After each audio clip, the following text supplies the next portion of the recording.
Film kali ini berfokus pada salah satu pria bernama Jacob. Dia adalah seorang pekerja kantor biasa yang memiliki hidup normal bersama istri dan seorang putranya yang masih kecil. Kehidupannya selama ini baik-baik saja sampai suatu saat ketika dirinya pulang setelah makan malam bersama kedua rekan kerjanya. Di perjalanan mobil yang mereka kendarai mengalami kecelakaan yang menyebabkan kedua rekan kerjanya tadi tewas seketika. Beruntung Jacob dan istrinya masih selamat.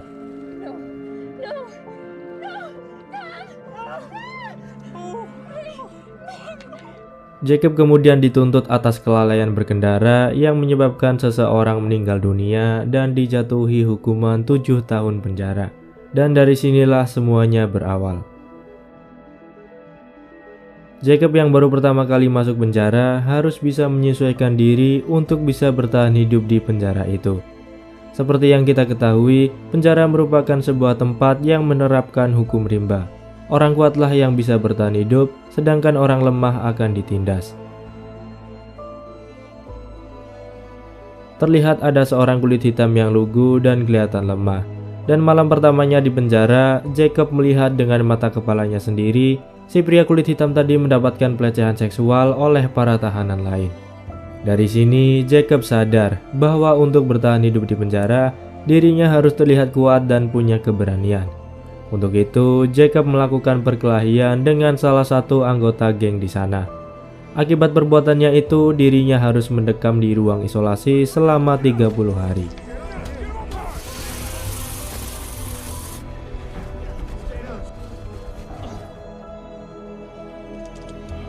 Step in. Put a hole 30, no rack. Leave your dirties by the door.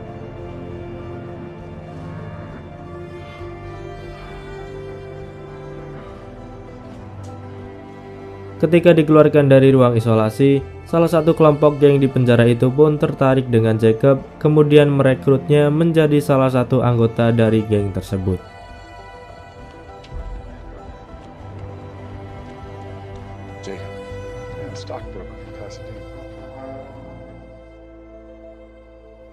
Sementara itu, terlihat istrinya Jacob datang untuk menjenguknya. Dia juga mengeluhkan bahwa tabungannya sudah mulai menipis dan bingung mencari uang kemana lagi. Jacob hanya bisa pasrah mendengar keluhan istrinya itu dan tidak bisa berbuat apa-apa.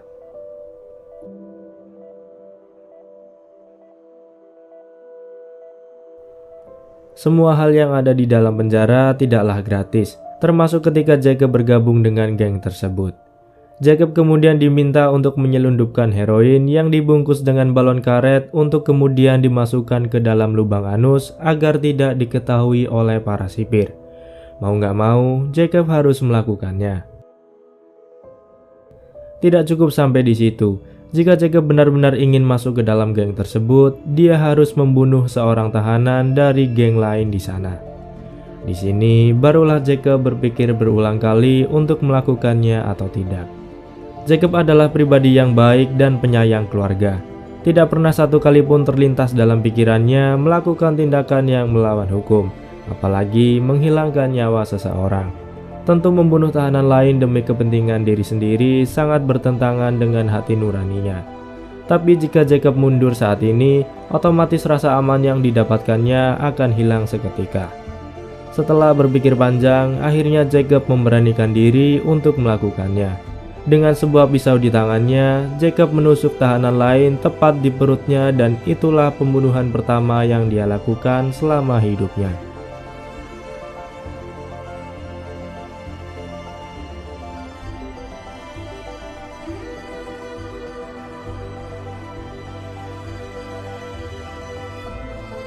Beberapa tahun kemudian, kini Jacob terlihat berbeda dengan kumis dan jenggot yang tumbuh liar. Saat mereka berkumpul di lapangan penjara, Jacob diberitahu oleh pria yang bernama Shotgun. Dia mengatakan bahwa ada seseorang bernama Herman Gonzalez yang keberadaannya sangat berpengaruh baik di dalam maupun di luar penjara.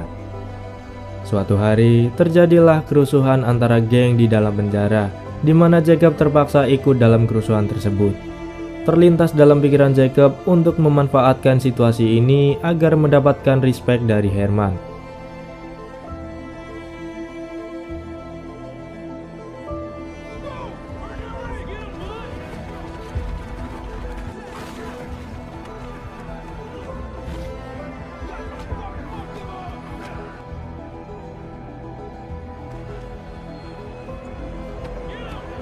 Ketika salah satu tahanan akan menyerang Herman, Jacob langsung berlari menyelamatkannya dan berhasil membunuh tahanan itu. Kejadian ini membuat Herman merasa berhutang budi kepada Jacob. Tapi akibat dari tindakannya ini, Jacob terpaksa mendapatkan hukuman tambahan selama 6 tahun penjara. Hal ini tentu membuat istrinya sangat bersedih karena dia akan menunggu lebih lama lagi supaya bisa berkumpul dengan keluarganya seperti dulu. Akhirnya, Jacob dipindahkan ke penjara lain, di mana penjara tersebut khusus ditempatkan bagi tahanan dengan tindak kriminal berat. Saat sampai di selnya, Jacob langsung bertanya siapa orang yang paling berpengaruh di sini. Teman sekamarnya pun mengatakan bahwa Redwood lah orang yang paling berpengaruh di sini.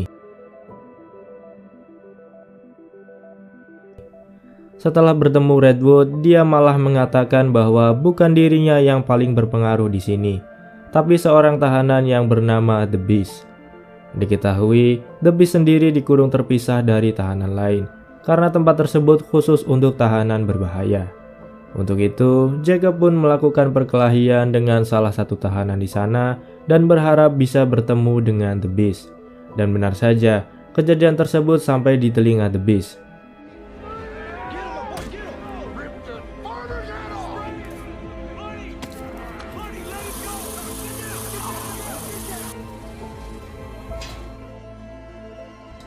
Jacob kemudian dibawa oleh salah satu sipir yang merupakan anak buah The Beast untuk bertemu langsung dengannya.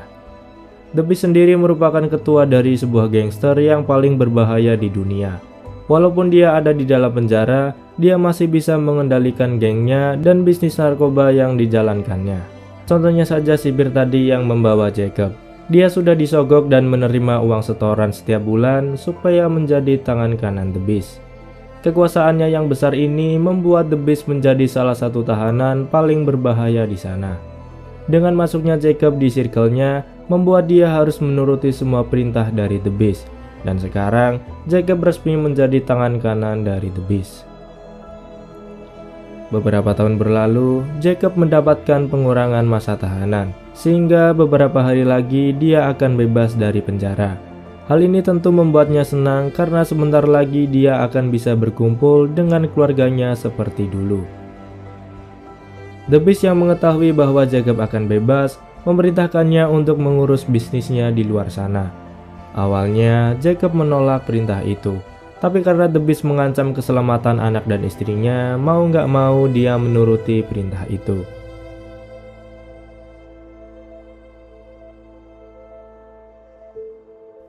Setelah keluar dari penjara, Jacob langsung disambut oleh Shotgun yang sudah keluar 2 tahun yang lalu. Dia pun mengajak Jacob ke sebuah pesta untuk menyambut kedatangannya. Tiba-tiba terjadi penembakan di pesta tersebut yang ditunjukkan ke arahnya. Beruntung Jacob selamat dari insiden itu. Entah siapa yang melakukan percobaan pembunuhan itu.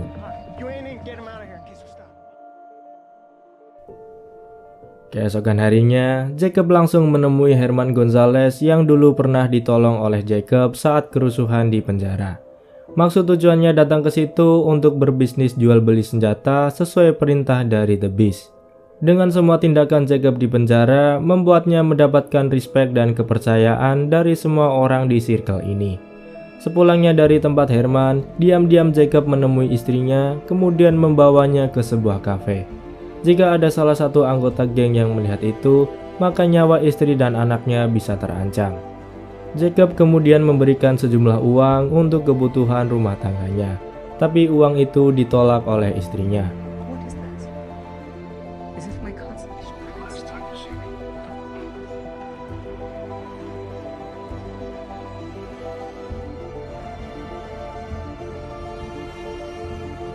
Sejauh ini dapat disimpulkan bahwa tindakan Jacob selama ini semata-mata untuk bertahan hidup di sana. Jika Jacob tidak menjadi apa-apa di penjara, mungkin dia sudah mati dari dulu. Tapi masalahnya sekarang, dia sudah terlanjur terjerumus dalam circle ini tanpa bisa kembali hidup normal seperti dulu. Keesokan harinya, Jacob yang tinggal di sebuah rumah kecil kedatangan istri dan anaknya. Anaknya Jacob yang sudah besar pun mengungkapkan kekecewaannya kepada Jacob karena tidak pernah memberinya kabar selama ini. Padahal tindakannya ini sengaja dilakukan untuk melindungi anak dan istrinya.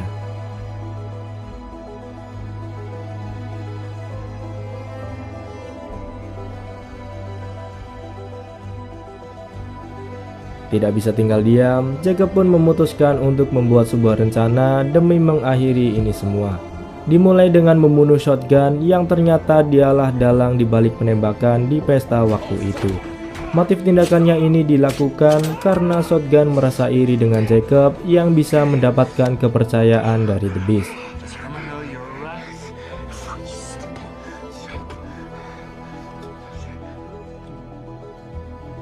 Selanjutnya, ketika Jacob mengurus bisnis jual beli senjata ilegal, diam-diam Jacob mengirimkan lokasi transaksi tersebut kepada pihak kepolisian.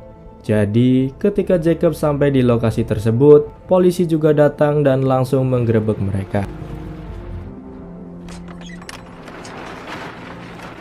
Polisi awalnya mendapat perlawanan dan terjadilah baku tembak di antara kedua belah pihak.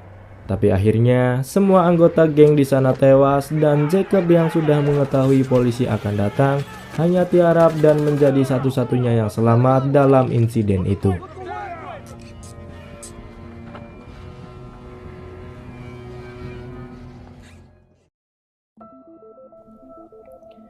Beberapa hari kemudian, Jacob diinterogasi oleh polisi dan ditawari sebuah kesepakatan. Polisi kemudian menawari kebebasan kepada Jacob dengan satu syarat, dia mau memberikan semua informasi bisnis dan bukti kejahatan The Beast. Namun Jacob menolaknya karena dia tahu jika dia memberikan informasi itu maka keluarganya akan dalam bahaya. Akhirnya Jacob lebih memilih dimasukkan ke dalam penjara. Tapi kejutannya adalah ternyata Jacob dimasukkan ke dalam penjara di mana The Beast ditahan. Dan bukan hanya itu saja, ternyata Jacob sudah merencanakan ini semua. Sebelumnya, dia telah menyelundupkan sebuah silet yang dibungkus kain dan dimasukkan ke dalam anusnya. Jacob kemudian dibawa oleh sipir dan ditempatkan di sebuah kurungan persis di samping The Beast.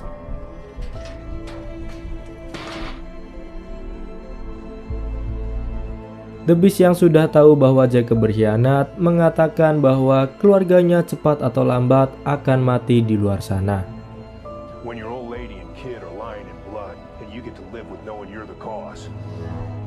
Saat akan dipindahkan ke ruangan lain, Jacob langsung mengeluarkan silet itu dan memaksa sipir tadi masuk ke dalam kurungan. Jacob pun mengambil kunci dari pinggang sipir itu dan membuka kurungan The Beast.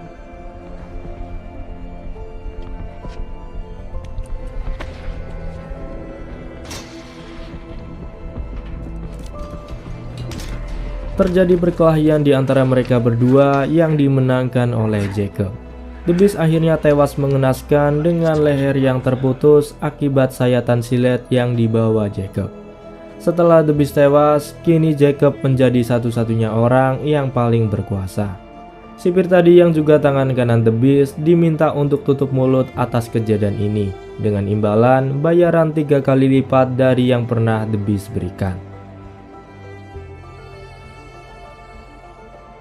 Setelah semua yang terjadi, kini Jacob bisa hidup dengan tenang karena tidak ada lagi ancaman yang meneror anak dan istrinya. Jacob sendiri akhirnya dituntut hukuman penjara seumur hidup dan entah sampai kapan bisa berkumpul dengan keluarga kecilnya seperti dulu. Dan film pun berakhir. Bagi kalian yang suka dengan video ini bisa like, kalau kalian nggak suka bisa dislike, dan kalau kalian tertarik sama konten selanjutnya bisa subscribe channel ini. Terima kasih sudah menonton dan sampai jumpa di video selanjutnya.